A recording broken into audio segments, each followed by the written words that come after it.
Reports are emerging that a rift is widening amid growing tension between Prince Harry and King Charles. So, out of nowhere, Charles gets this cream-colored letter marked strictly for his eyes only. By the time he hit page 2, his face just completely dropped. Harry wasn't asking for an invite, a quick drop-in, or some supervised meetup. He was straight up demanding access to the private Sandringham estate, saying it's his birthright, and calling on the palace to give him back perks Charles thought were long gone. Camilla was sitting right there at Clarence's house, the king's main London spot, watching his hand freeze mid-sentence. Now, you gotta remember, Sandringham isn't some public landmark. It's the family's personal home, packed with Christmas memories and deep history. That's why this was such a bomb. Harry wasn't asking for a seat at a parade. He was challenging his dad's control over their personal family home. Charles put the paper down and spoke in this creepy, deadpan, quiet voice, the kind that scares people way more than actual screaming. He basically said, "You can't ditch your royal duties and then expect total access to the perks." Camilla could tell he was deeply hurt, but she also saw the red flag. Page 2 asked for permanent access for Meghan and the kids too. No invites needed. Back in Calais, Harry could feel the cold shoulder coming before the reply was even written. On a recorded call with a trusted rep, he vented that this was never just about security. It felt like a slap in the face. To him, the palace was hiding behind red tape and locked gates to show him he's an outsider now. Charles didn't hesitate. He put down his pen and told the estate manager point blank, "Do not reactivate Harry's old passes." He had his private secretary draft a rock-solid no, turning a heated moment into official palace policy. William got wind of it before noon and immediately saw the danger. Give in once, and you open a huge can of worms down the road, but right as they were about to seal the rejection, an aide dug up an old promise Harry claims changes the whole game. Now, it wasn't just about keycards and real estate anymore. It was about whether a father can go back on his word. For the general public, Sandringham was just this picturesque royal getaway, all about Christmas traditions and slick PR.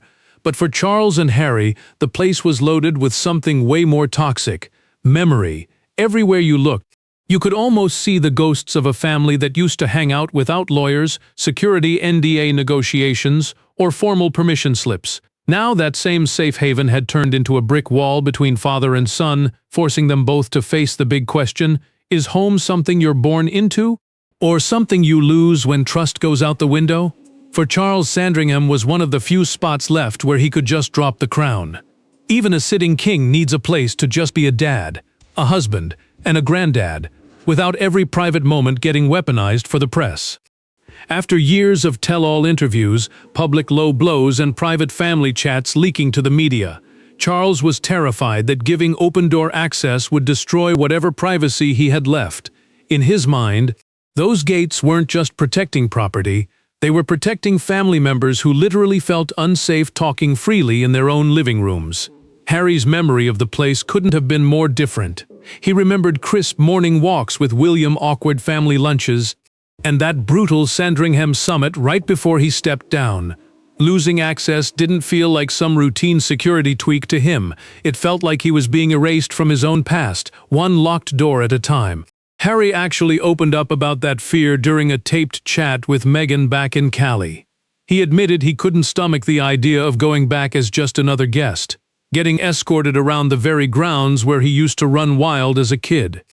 He insisted the humiliation wasn't about losing out on luxury. It was about having to ask palace pencil pushers for permission just to visit places tied to his mom, his grandmother, and the life he left behind. Meghan listened, but she gave him a reality check. She warned him that sending a formal demand could easily backfire, making him look like he was just throwing a tantrum over lost perks rather than holding on to memories.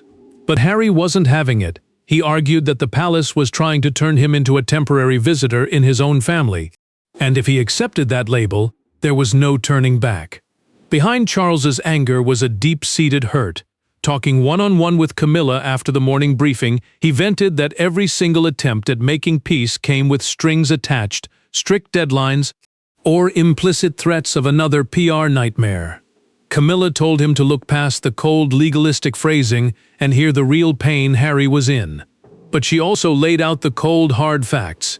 Giving unrestricted access put staff safety on the line, messed with complex security protocols, and threatened relatives who were terrified their private conversations would end up in the next tell-all. Meanwhile, William was stuck between nostalgia and duty. He remembered standing shoulder to shoulder with his brother through past family crises.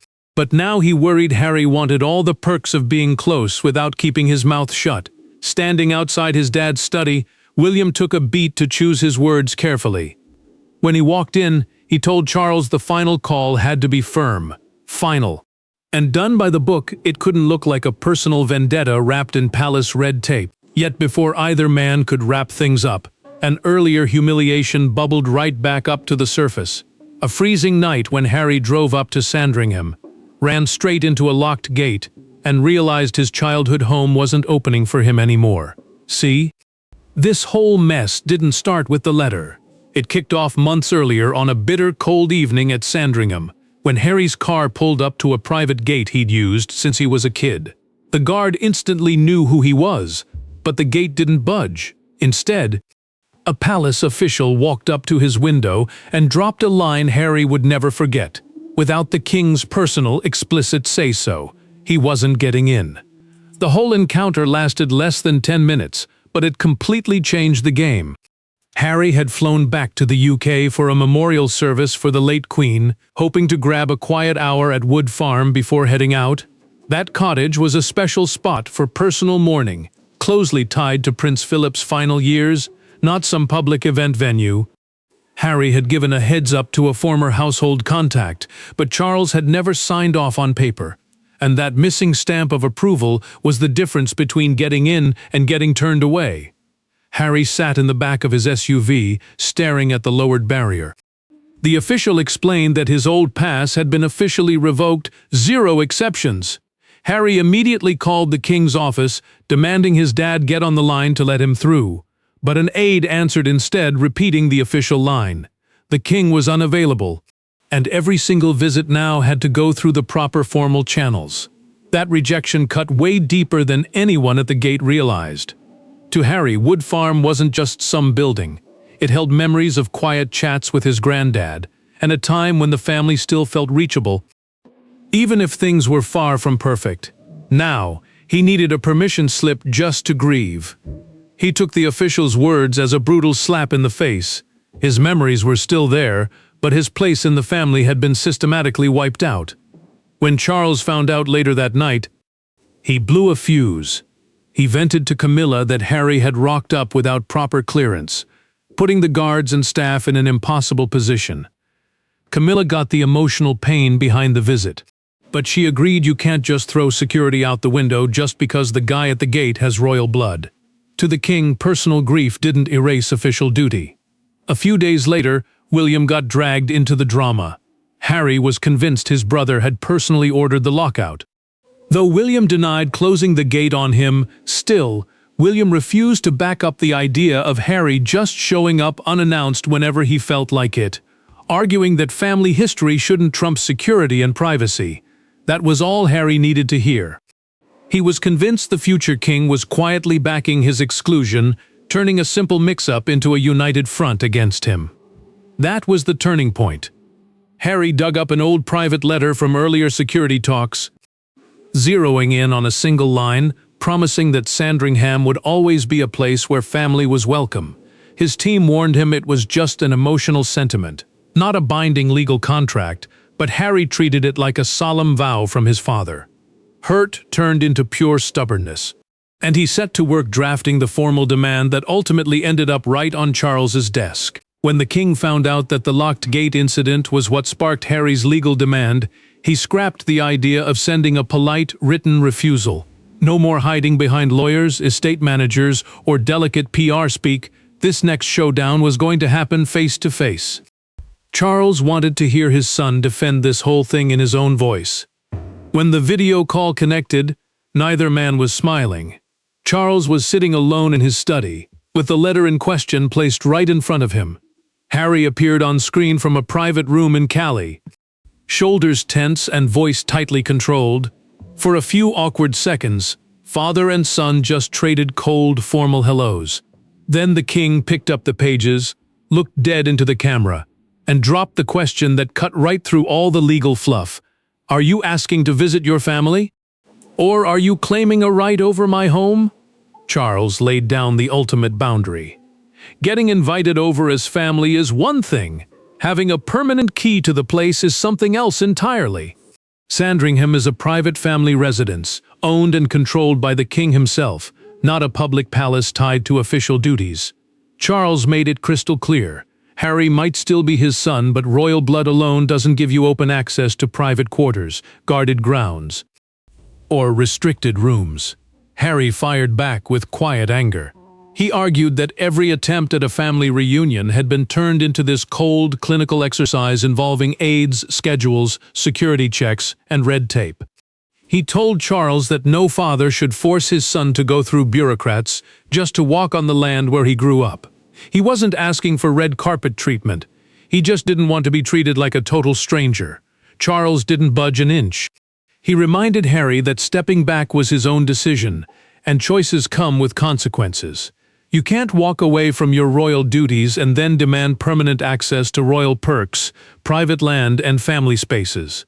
Freedom, the king warned, isn't a one-way street. That's when Harry snapped. He accused his dad of using Sandringham to punish him for speaking out. He said that locked gates spoke louder than any official palace PR line. It made it clear he was only welcome if he stayed quiet, obedient, and easy to manage. Charles leaned in close to the screen. He said trust goes both ways. Private family chats had been turned into TV interviews, personal grief had been turned into best-selling books, and internal drama had been broadcast to millions. The king didn't deny Harry's pain, but he refused to act like those public low blows hadn't shattered the family's privacy. Harry pushed back just as hard. He argued that telling his own side of the story didn't give them the right to erase his past. He asked if the memories of his mom, his grandparents, and his childhood now belonged strictly to working royals. Then Charles took off his glasses, set them next to the letter, and delivered the line that froze the entire call: "You cannot claim what you walked away from."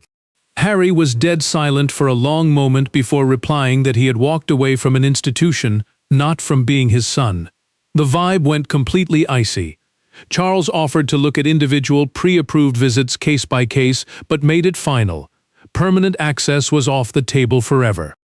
Harry shot down the compromise on the spot, knowing that discretionary permission meant his dad kept total control to turn him away whenever he felt like it.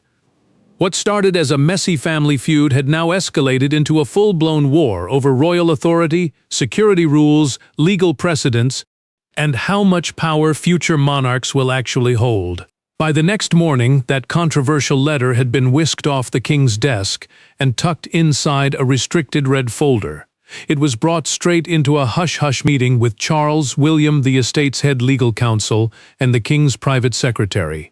No cameras, no press releases, no public announcements. But the call being made inside that room was massive. It would basically settle whether being born royal gives you a permanent right to family property, or if your access ends wherever the reigning monarch says it ends. Charles listened as the legal team laid it out. Sandringham is the king's personal property, totally separate from official crown lands. While crown property is held for state business, a private estate is owned lock, stock, and barrel by the monarch.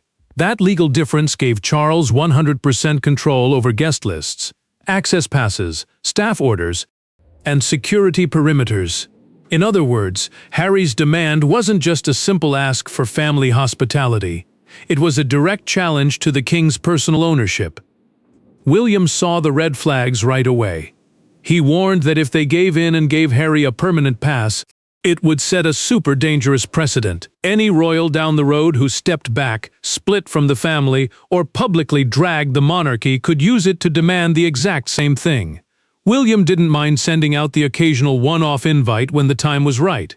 But he was dead set against the idea of an independent household trying to dictate terms for walking into the sovereign's personal home. Charles sat there taking it in, but the cold, bureaucratic jargon was a tough pill to swallow. Hearing his own son described in terms like residential risk, access category, and security management stung. Tracing the edge of the red folder, the king admitted how much he hated seeing Harry turned into an estate management issue. William didn't back down, though.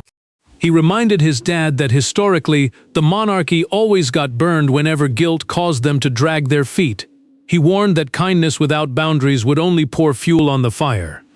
Later, Camilla found Charles alone staring at an old photo from a past Sandringham Christmas. She watched him linger over a picture of a young Harry and heard him confess that Sandringham used to represent a family unity that was just gone now.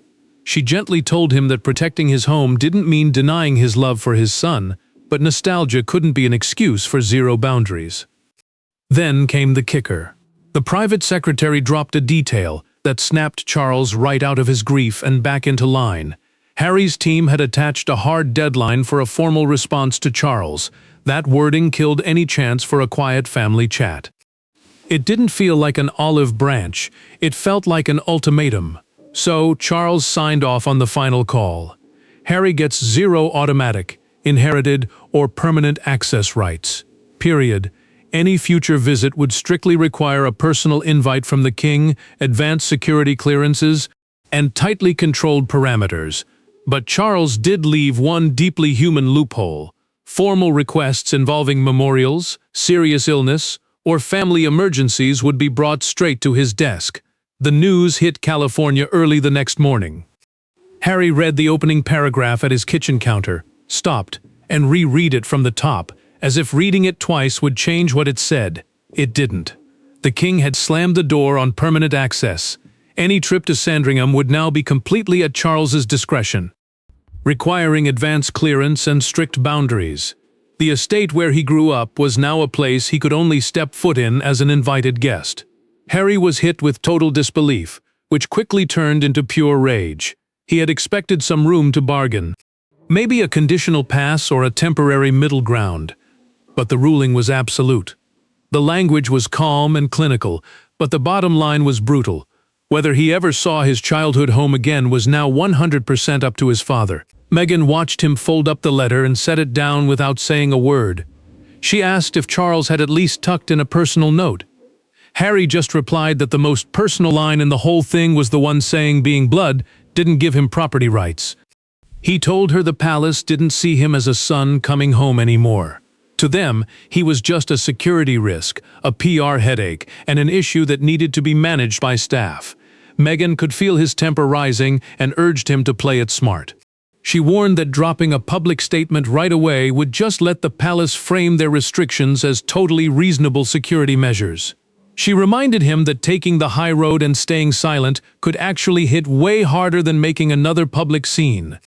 Harry fought the idea at first, but finally admitted that popping off too fast might blow up any last chance of ever talking directly to his dad again.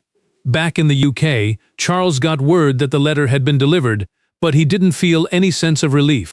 He asked if Harry had acknowledged getting it, letting slip the hope he was still holding on to beneath that tough exterior.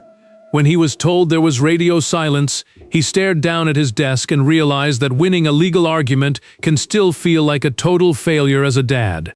William was still convinced they made the right call, though he wasn't celebrating it. Chatting privately with Kate in a hallway, he admitted that protecting royal privacy didn't make the outcome feel like a victory. Kate gently pointed out that necessary official calls usually come with a lot of heartbreak. William agreed, saying the real priority now was making sure this toxic mess didn't bleed down to their own kids. The red tape kicked in fast. Harry's old contacts on the estate were officially told that no off-the-books favors were allowed, putting a planned trip for an upcoming family anniversary completely up in the air. But Harry refused to put in a new formal request, feeling like groveling for permission would be a total surrender. Charles actually thought about picking up the phone to call his son directly, but an aide warned him that an emotional, off-the-cuff chat could mess up the legal stance they'd just locked in.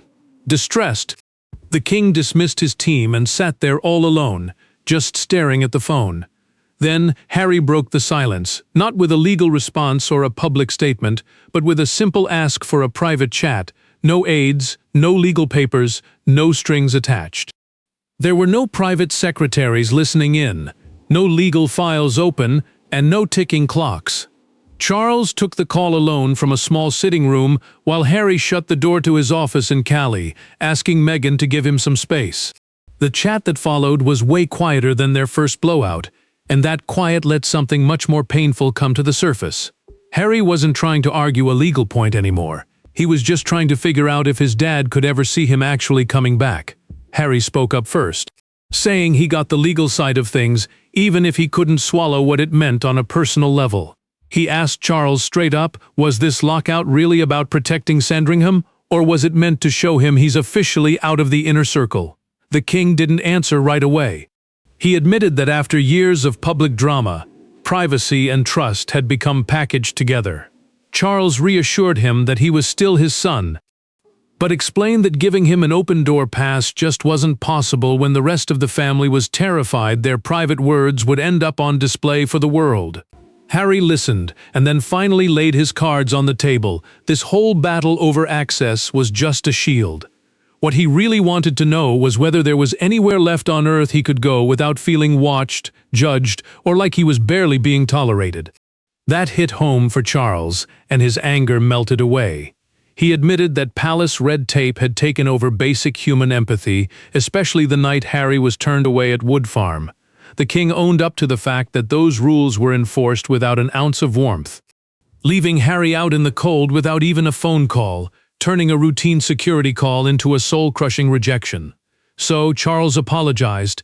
He didn't lift the estate rules, but he took full personal responsibility for the painful silence that made things so much worse. Harry took the apology without any sense of victory.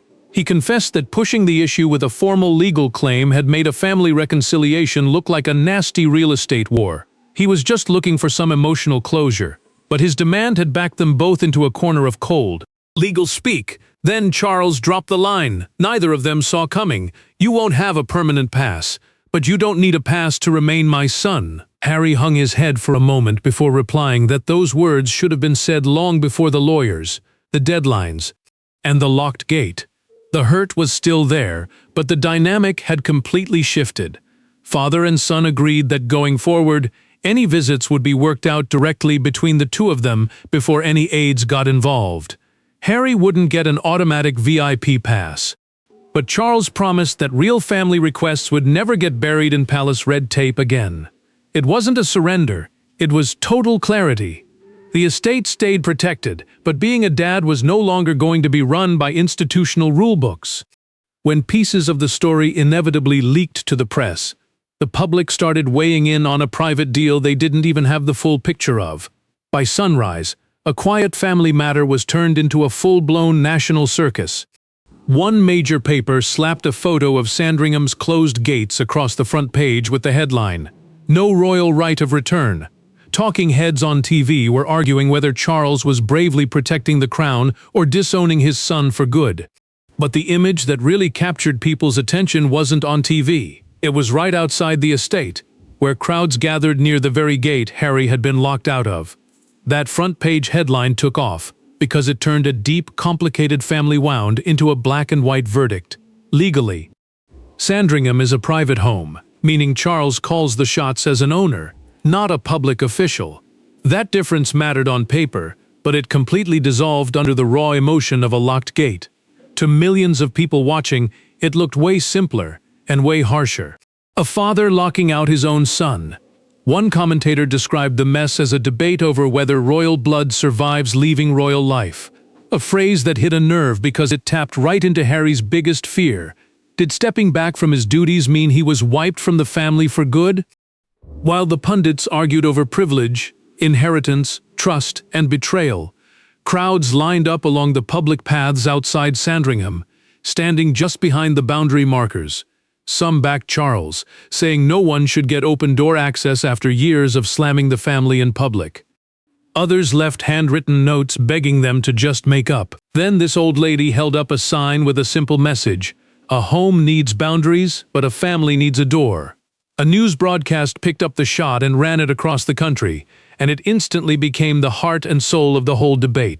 Harry was watching all the news coverage, getting more and more pissed off, seeing the press paint him as this greedy guy trying to grab royal real estate, turning a deep personal plea into pure entitlement.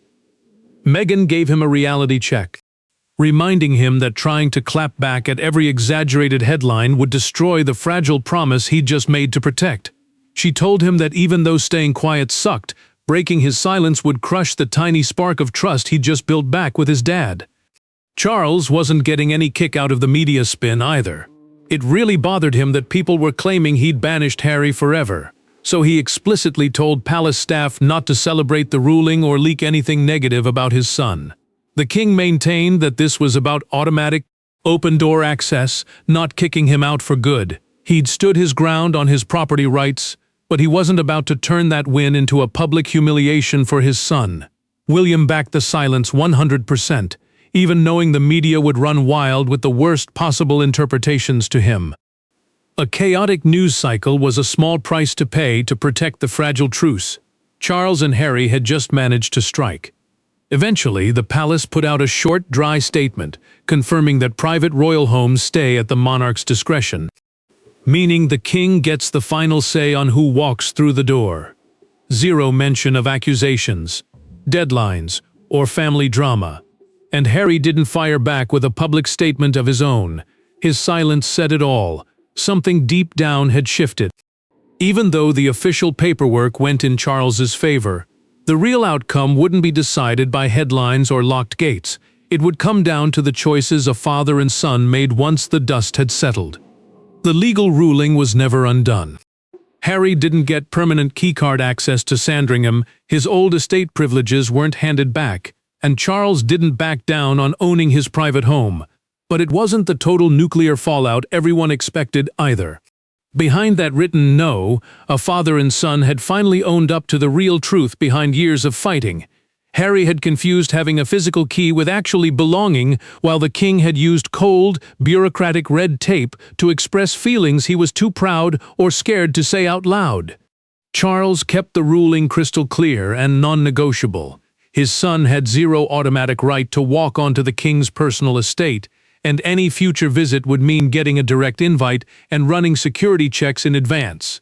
The king's personal authority stayed totally intact. But Charles finally got it. Enforcing rules without actually talking to his son felt like a cold rejection rather than just keeping the peace. Harry dropped his formal claim instead of turning up the heat with lawyers, media interviews, or public blasts. He accepted that childhood nostalgia doesn't mean you co-own land that belongs to your dad. He lost the war over permanent keycard access, but he walked away with something his initial demand could never force, a rock-solid promise that real, genuine family requests would go straight to Charles himself. Charles overhauled his own office rules too. He told his staff point-blank that any future notes from Harry about family visits, memorials, or personal emergencies had to land right on his desk. No aide was ever going to make an emotionally heavy call without the king knowing about it again. That didn't tear down palace protocols, but it kept red tape from standing in the way of being a dad. Harry put the new setup to the test a few weeks later. Heading back to the UK, he reached out directly to Charles to ask if he could drop by a private memorial spot at Sandringham. No bringing up birthrights, no going through official middlemen. The king gave him the green light and delivered the news himself. Security checks were still a thing, but the interaction didn't feel like a hostile contract negotiation anymore. It just felt like a dad giving his son a straight answer. So, Harry drove through the gate that had once been locked shut. He crossed that line not because he'd won permanent rights, but because an invitation was freely offered and respectfully taken.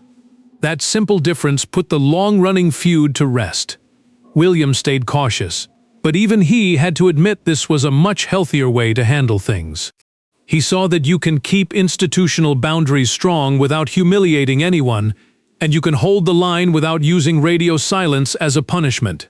Meghan saw it the same way. Harry had lost the dream of total freedom, but he'd finally gotten some emotional clarity. Charles had been livid because the original demand took aim at his privacy, trust, and authority.